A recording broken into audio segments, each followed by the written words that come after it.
Voici l'une parmi tant d'autres structures que Robot ne prend pas en compte.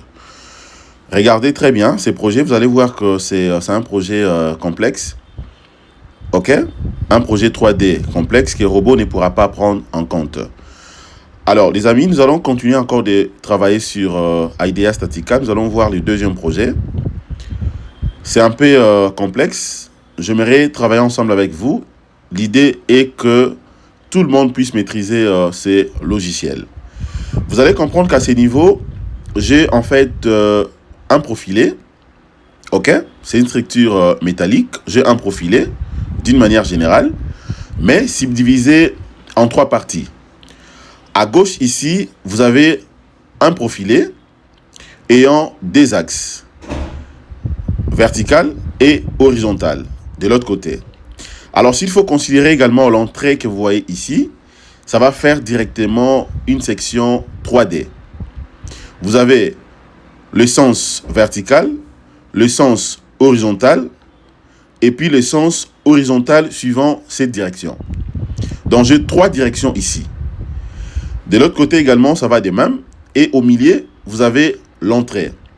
Donc, cela revient à dire quoi? J'ai une poutre, ok? Une poutre en profilé métallique, ici. En profilé, bien évidemment. De l'autre côté également, j'ai une colonne ou un poteau en profilé. Mais à part ça, j'ai également une autre poutre ici, en profilé en I. Ça va de même également ici. Vous avez un profilé en I. Ici, un profilé en I.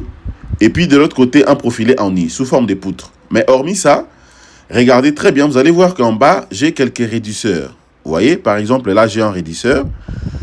De l'autre côté également, il y a un réduceur. OK? Bien évidemment, boulonné.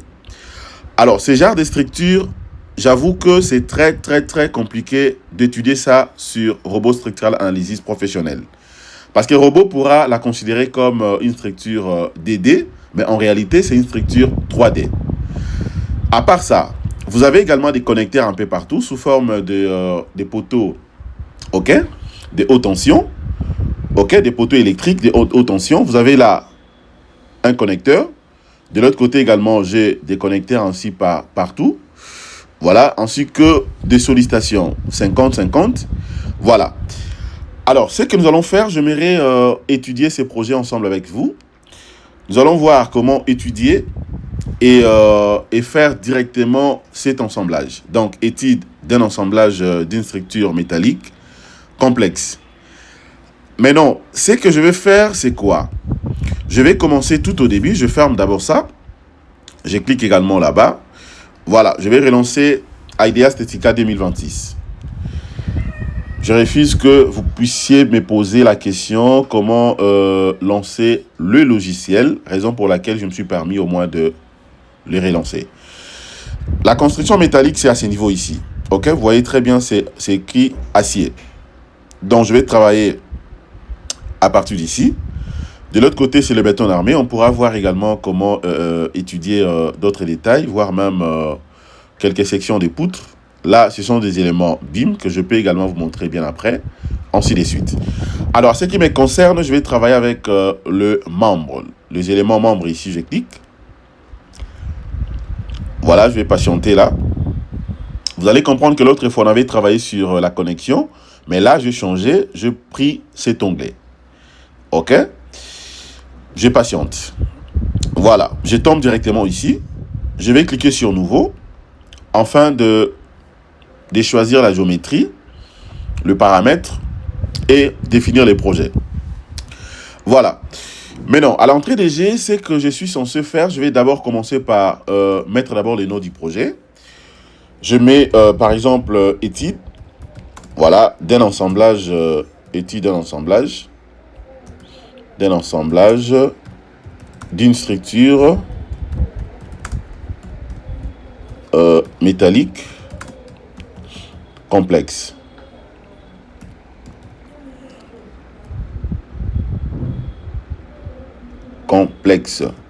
Voilà, c'est une structure complexe. Voilà, le type du projet ou des projets, ça sera donc bien évidemment l'acier parce que je suis en train d'évoluer avec la construction métallique. La norme, je peux choisir comme je vais, mais moi, je vais travailler avec la norme Eurocode, donc la norme européenne. Je prends ça. Classe d'acier, je laisse par défaut 355. Classe des soudires, aussi 355, c'est bon. La classe du béton, C25, 30, c'est bon. La protection structurelle contre l'incendie. Voilà, je confirme. La géométrie, je vais prendre les types, ça sera ça. OK. Mais par rapport à la conception, étant donné que je vais rajouter au même moment les connecteurs, voilà, je vais prendre ça. OK, voilà. Donc, c'est ça les projets. Ensuite, je crois que c'est bon. Je viens directement créer le projet. Je clique sur créer le projet. Voilà. Dès que je clique sur créer le projet, je tombe ici. Maintenant, je vais faire quoi? Je vais commencer d'abord avec les éléments analysés. Donc, je vais cliquer sur éléments analysés. Vous allez voir que il va directement sélectionner l'entrée dans la poutre principale. Je prends AM1. C'est ça dont la poutre principale est sélectionnée. De l'autre côté, je reçois directement les propriétés de ce qu'il faudra modifier si je vais. Voilà, vous avez les types, c'est bon. Le nom, c'est déjà inséré. La section transversale ici, je peux modifier les profilés si je vais. Mais à ce qui me concerne, je vais travailler avec le même profilé, les H et A 400. Voilà, donc décalage. J'ai dit que la poutre ne sera pas excentrée. OK? Ne sera pas excentrée. Donc, je laisse ça comme ça. Ça ne sert à rien pour moi de la décaler. Donc, c'est bon. Voilà, dans l'angle aussi, il n'y aura pas l'inclinaison. Donc, c'est bon déjà comme ça pour moi. Eh bien, je vais placer maintenant les curseurs ici. Je prends éléments associés. Les éléments associés, je peux commencer d'abord par l'élément RM8. Donc, le profilé ici, le profilé en I que vous voyez ici, pour soutenir bien évidemment les connecteurs. Voilà, je peux également le modifier si je vais. Voilà. Pour le modifier, c'est simple. C'est question de changer le type de profilé ici. OK? Étant donné que je voulais travailler avec un profilé en IPE, voilà, là, il m'a proposé même la section. C'est le profilé IPE 270. C'est bon pour moi. 270, c'est bon. Donc, je peux les garder. Je peux les garder, mais de toutes les façons, je peux porter mes corrections bien après. Voilà, mais pour le moment, je me dis c'est bon. Et donc, je laisse ça comme ça. Est-ce qu'il faudra les décaler? Non. Suivant la direction des Y, non. Suivant la direction des Z aussi, non. La rotation aussi, non.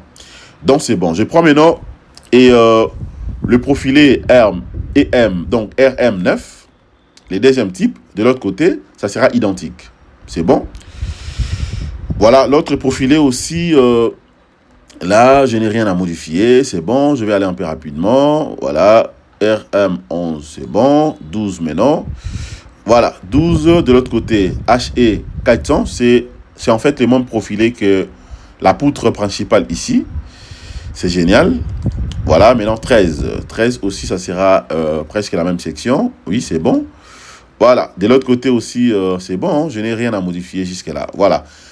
Bon, donc c'est pour dire que par rapport à la section, les sections de mes profilés, c'est bon, je n'ai aucun problème là-dessus. Voilà. Maintenant, je vais passer rapidement sur les chargements. Je clique sur charge. Voilà, je prends maintenant la combinaison en ELI. Je clique sur charge et puis directement ELI. Voilà. Et là, dès que je clique sur décocher, vous allez voir que les chargements vont partir. Mais moi, je vais afficher ça. Donc, je clique là-dessus pour que ça soit affiché. Voilà.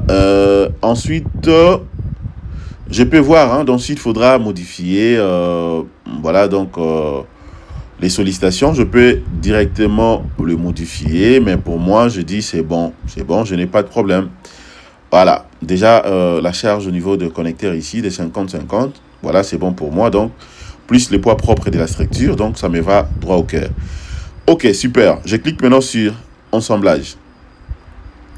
Je passe au niveau de premier élément. Voilà. Premier élément.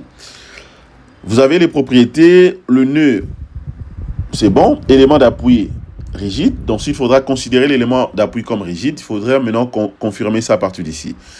Alors, je reçois ce message. Cette opération supprimera tous les éléments associés au premier point. Voulez-vous continuer? Non, moi, je ne vais pas supprimer mes éléments. Et donc, je ne confirme pas. Je vérifie aussi pour le point 2. Voilà la forme dont c'est bon. Le point 3, le point 4 aussi, c'est bon. Bon, je me dis, en tout cas, je n'ai pas de problème. Donc, jusque-là, je crois que c'est super. Je peux d'abord évoluer comme ça. Mais ça dépend, bien évidemment, de chaque projet. Donc, ça dépend de vous. Vous avez la possibilité de porter vos corrections ici, après avoir prédimensionné le profilé. Voilà. Pour moi, c'est bon à ce niveau. Alors, étant donné que tout est OK, même le demande de chargement aussi, c'est bon. Maintenant, je vais tout simplement lancer les calculs. Voilà, donc je viens là, je vais lancer les calculs. Question de voir un peu ce qu'il va me proposer. Voilà. Je calcule. Je vais patienter. Je vais voir la réaction du logiciel. Ce qu'il va me donner. Voilà, je patiente. Je patiente. Abonnez-vous massivement, les amis. Partagez mes contenus afin d'aider au maximum les gens. Voilà, c'est comme je l'avais dit l'autre fois, ce sont des formations payantes que je mets à votre disposition gratuitement. Ayez aussi le courage de les partager aux autres, afin de faire agrandir notre communauté. Voilà, je vais patienter, ça va prendre un tout petit peu du temps, comme le projet est complexe. Voilà, je vais patienter. Voilà, ok. Donc là, il vient de calculer. Vous voyez, donc regardez déjà la structure. Regardez la structure, à quoi ça ressemble. Directement, il m'a proposé, voire même le maillage au niveau de mes profilés. Voilà, donc il m'a proposé le maillage. Mais déjà, vous allez remarquer que l'élément vient d'être bien calculé. OK? Donc, c'est pour dire que l'assemblage ici tient. Cet assemblage tient partout en tout cas. Parce que regardez là, vous allez voir que le MNA par rapport au diagramme 100%, c'est bon. Et le platine 0.1 inférieur à 5%, c'est super. OK? Au même moment, il m'a proposé la vérification des déformations à ce niveau. Regardez, par exemple, là, vous avez l'élément associé, de ça 50%. Au fur et à mesure je descends, le pourcentage aussi diminue. Là, j'ai 100%, ainsi de suite. Voilà. Et donc, c'est très bien. Maintenant, ce que je vais faire, c'est quoi? Je suis censé vérifier quelques éléments. Je vais vérifier quelques éléments rapidement là. Par exemple, si je vais télécharger, OK? Si je vais télécharger ou bien enregistrer directement le projet, je peux le faire à partir d'ici. Voilà, il suffit de venir cliquer sur enregistrer les projets. Vous allez choisir l'emplacement et ça sera fait directement. Maintenant, moi, je vais voir quelques éléments de vérification. Alors, pour ce faire, je viens cliquer sur vérification. Je clique. Voilà, je clique sur vérification.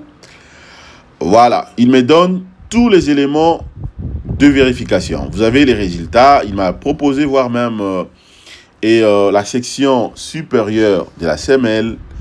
Voilà comment ça sera bien évidemment réparti. OK. Tout est là en tout cas. Vous avez la contrainte donnée en fonction de chaque profilé. Vous avez le charge défini. Voilà. Vous avez aussi les éléments tels que nous avions évolué de AM1 jusqu'à la fin là. Voilà. Donc il m'a tout proposé. Mais non, moi je vais par exemple vérifier d'abord. Si je vais voir vérifier la déformation, voilà, il me suffira de cliquer sur la déformation ici et vous le voyez déjà. C'est ça le diagramme de la déformation.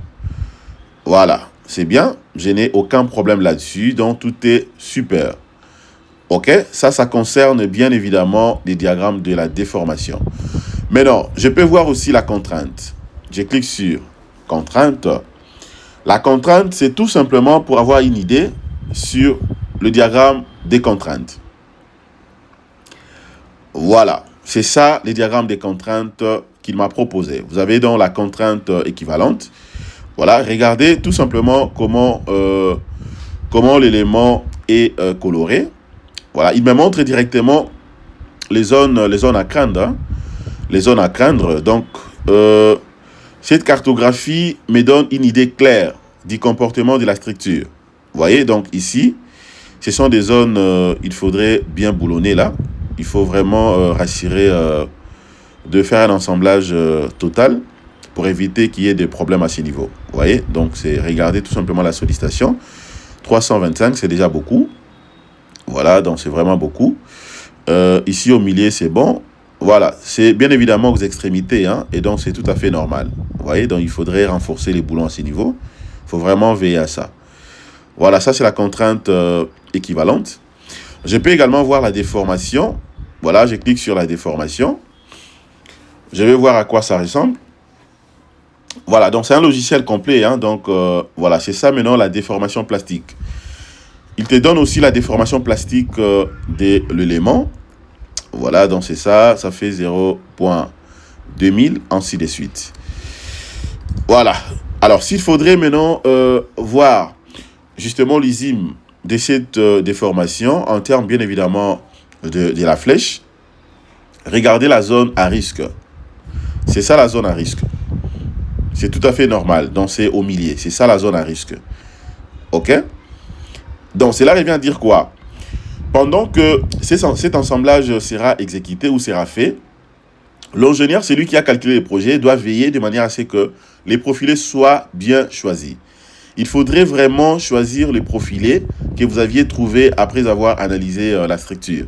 Si par contre que vous aviez trouvé un profilé en IPE, voilà, DSA40, il faut veiller de manière à ce que même au chantier, tout comme à l'usine, que vous puissiez vraiment avoir un profilé en IPE DSA40 et non en IPE D120 ou en IPE D100. Parce que ça va faire de manière à ce que l'entrée ici peut être facilement fragilisée. Ok, n'oubliez pas que la zone à craindre, c'est bien évidemment à ce niveau. Voilà. Ok. À part ça, je peux voir aussi d'autres éléments, hein, dans d'autres résultats. Voilà, donc c'est très simple. Alors, je vais aller rapidement là. Je vais vraiment aller rapidement pour éviter que la vidéo soit très très longue, quand bien même que la vidéo est déjà longue. Voilà, par exemple, là, vous avez d'autres éléments. Ok. Voilà, ça c'est la déformation suivant la direction des X. Je peux voir aussi suivant la direction de Y. Pourquoi pas aussi suivant la direction des Z. Voilà, donc j'ai la possibilité de voir tous les éléments.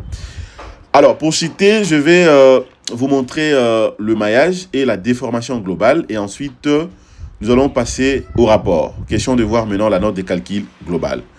Et donc, je viens là. Ça, c'est le maillage. OK? Une fois cliqué sur le maillage, regardez ce qu'il va me proposer. Alors, maintenant, la déformer, comment l'élément va se déformer? La déformer est là. Je clique sur la déformer. Il suffira, voilà, je clique sur la déformer. Il suffira tout simplement de voir les comportements de ces projets. Voilà, tout en augmentant la déformer ici.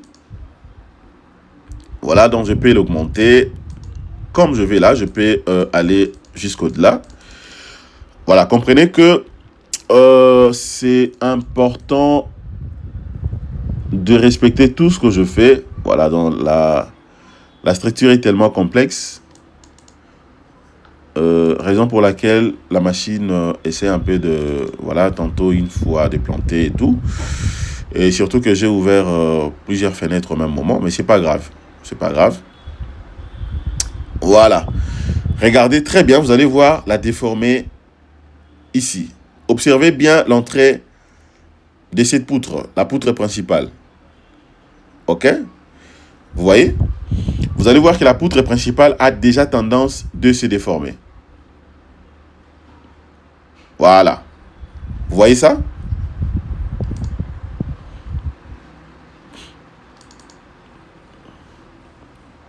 Voilà. Ça, c'était justement pour vous montrer la déformée, comment cela fonctionne. OK. Voilà. Un instant. Voilà, je peux encore aller plus loin, donc ça dépend de moi. Je peux aller vraiment plus loin. Question de vous montrer comment la structure va se déformer. Ok, je peux encore aller plus loin. Question de vous montrer. Regardez très bien la structure. Vous voyez comment la structure s'est déformée. Voilà, donc c'est cette déformation qu'il faudrait craindre. Il faudrait vraiment craindre. Vous voyez, donc il faudrait bien faire les choses. Regardez la différence entre l'entrée principale de la poutre dans les AM1 et cette déformation. Voilà, bon, je peux stopper ça, je peux arrêter ça à partir d'ici. Je vais arrêter cette déformation parce que ce que j'ai déjà fait là, c'est bon. Voilà, je peux aller jusqu'au là, mais je préfère m'arrêter ici.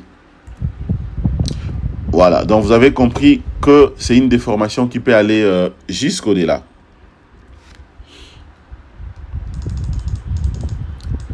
Alors, je vais annuler ça. Un instant, je suis en train de vouloir le stopper là. Voilà.